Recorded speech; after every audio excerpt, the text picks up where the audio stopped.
4 or 5 generations worth of fans would love to know the story about how the Belmonts got started. And it's a story of how it made any kid in America feel like that they could become a pop star or get out of the Bronx. Is this your story? Is your story the one that everybody so famously talks about with Doo-wop? Yep, that's correct. And it was a natural thing. We started singing together. A couple of months later, Dion walked up to us, said he was looking to hook up with a group. We said, okay. We went up to his house, and everything just fit in. And we signed up on Laurie Records, and that was history. What apartment complex do you remember Dion living in back then? He was in a 2-family brick house. You know, one of those attached houses? Yeah. And he lived on the top floor. His mom lived on the bottom floor. A real cozy neighborhood. How old were you guys at this point? We were 17 years old. So you were always singing in the hallways and up and down the stairs and things like that as well, right? Oh, anywhere. Anywhere, right?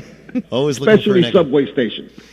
You talk about echo. Great acoustics. Angelo, when did you first find out that you knew how to sing? Was it ironically, I was about 7 or 8. Yeah. And coming from an Italian family, every Sunday was at Grandma and Grandpa's house for dinner. What did a doo-wop god listen to? We're talking about you growing up. 40s, early 50s, up into the 50s. My mother and father, of course, was all the big band stuff, and particularly opera and show tunes. Oh, really?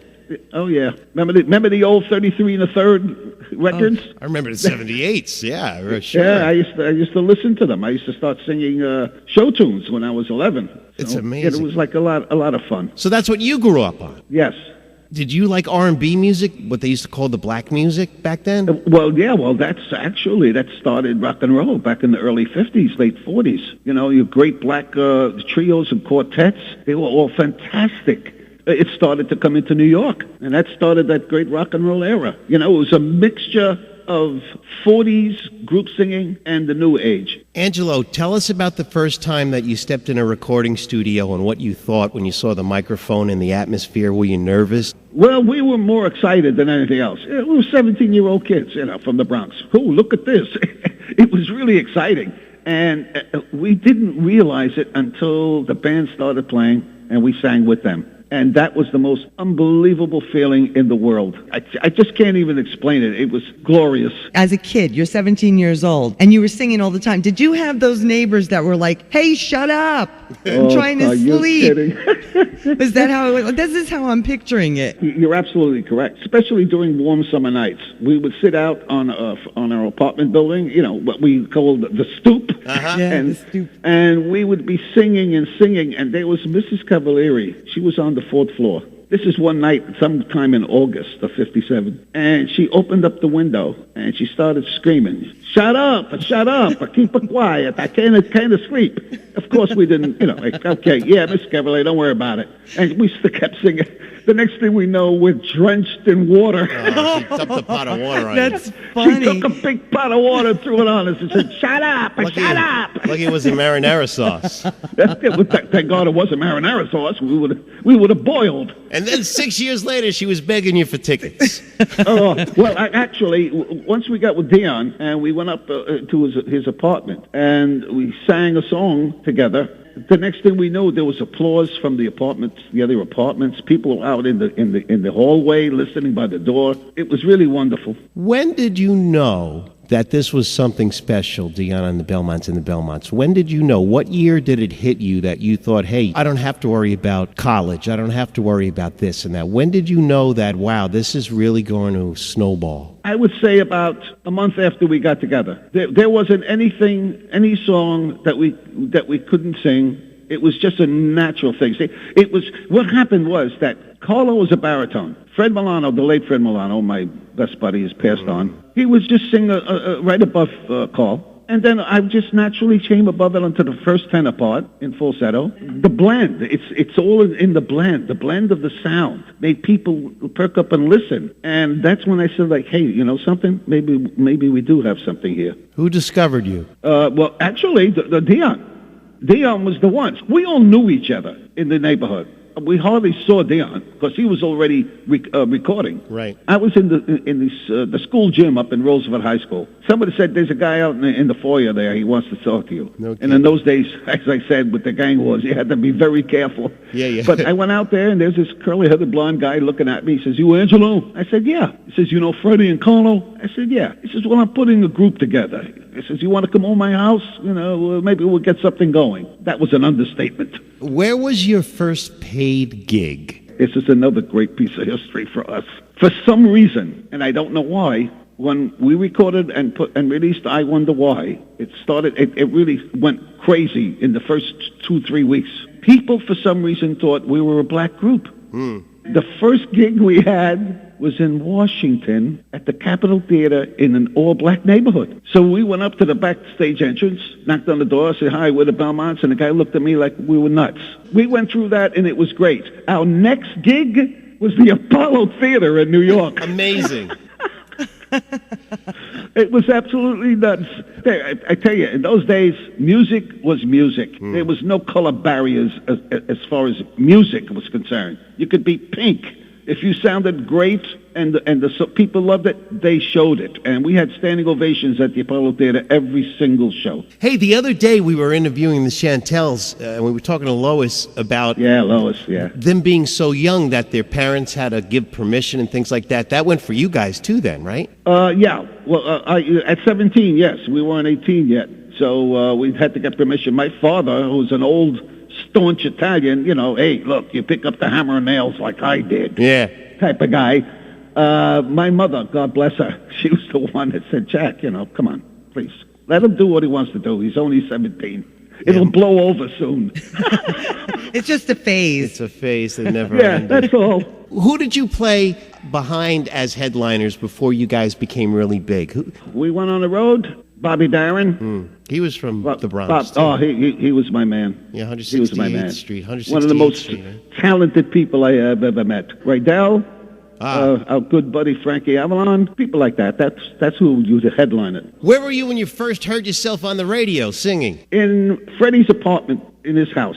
In his apartment. Milano's. Freddie Milano's house? We sat there, and they told us that they were going to, you know, have it down. You know, our managers. Was it WINS? Do you remember? I think so. That's amazing. And the rest is history. When you tour now and you look out in the audience and you see the faces of the people watching you crying from happiness or tears, and you bring people back in a time machine, do you sometimes get choked up? Yes.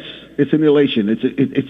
Your just heart swells. That's the reason I stayed in show business all these years. That's the greatest thing on earth. And so when you take people anywhere from in their 40s to in their 70s, sitting there, and their mind is going back into when they were 18 and the song was out and what they were doing, that is the whole sole purpose of an entertainer. Did you come up with the group name, the Belmonts? Yes. Belmont? It was your idea? Did you guys throw some other names around until you decided? Gene and Bob Schwartz were the owners of Laurie Records. And when they brought us up there and we signed contracts, they said, okay, what are you going to call yourselves? It never occurred to us at the point. And we sat there for a half hour. We were coming up with the most ridiculous, stupid names ever. Until Freddie sat there quietly and said, hey, listen, we grew up on Belmont Avenue. How about the Belmonts? And we all looked at him and said, of course. Bullseye. And that was that. When you first heard a Beatle record, what'd you think? You want the truth? Yeah. I loved it, and then I hated them. That's a good way to put it. They were the catalyst for every single English group to invade the United States, and at that point, gigs dropped unbelievably low. We couldn't find gigs because every teeny girl, boy, guy, everywhere in the world was on to the English music, particularly the Beatles. Yeah, really. To say anything, they are the most talented group I've ever met. When did you start doing your own family thing? In the early 60s or the 70s In the 70s. When you meet somebody and you had time to yourself and you lived a normal life for a little bit? Yes, exactly. It was, as a matter of fact, it was 1971. I met my wife Marilyn at a concert. She was with about 5 girls, and all of them were, please, get sign, autographs, this, that. And Marilyn was just like standing in the back, very quiet, saying nothing. I started to talk to her, and we started to go out, and a few years later, we have 2 beautiful children, and that's it. Angelo, you could have had any girl in the world. Not all the girls in the world. Well, yeah, a lot went to Dion. Probably all the cute ones went to Dion. You got the leftovers, right?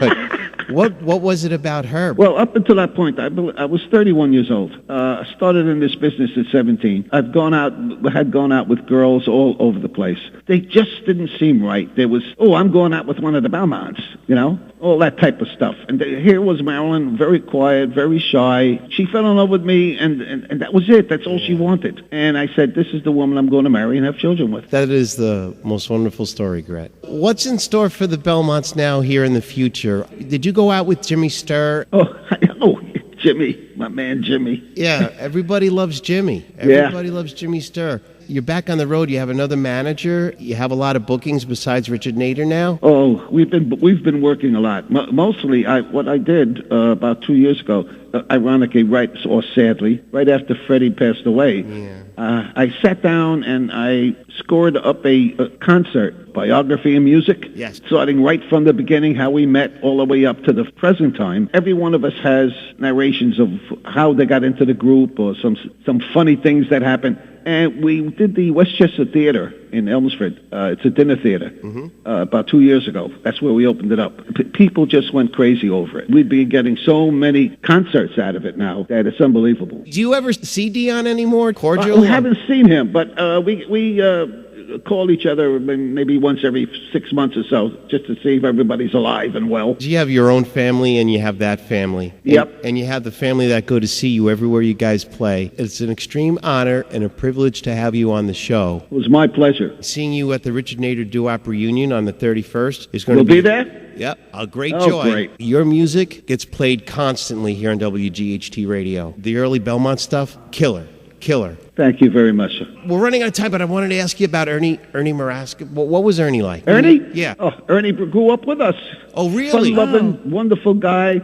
I don't think he even knew the talent he had. This guy, I told you how much talent he had in his mind and his imagination. He could not play an instrument. Right. Could not sing. And all he did was sit down with a notebook and write down his lyrics to a song with the melody in his head. And he used to sit there and say, how about this one, guys? And he would sing it. And if you didn't know him, you would say like, oh my God, terrible. Which song was your favorite that he wrote, that you guys did? No One Knows was beautiful. Oh, yeah. The end of the Belmonts. Well, of course, Wanderer, Run Around Sue. He wrote all that stuff. He's unbelievable. Angelo D'Aleo. Angelo, is an honor, a privilege, and I'm very excited that you were on the show. And it's good to hear the voice behind the group and one of the original Belmonts. Thank you so much for joining Greta Latona and myself this morning here on WGHT, and we'll see you on the 31st. Thank you for having me. Good health to you in the future, and God bless. Same to you, sir. On WGHT Radio.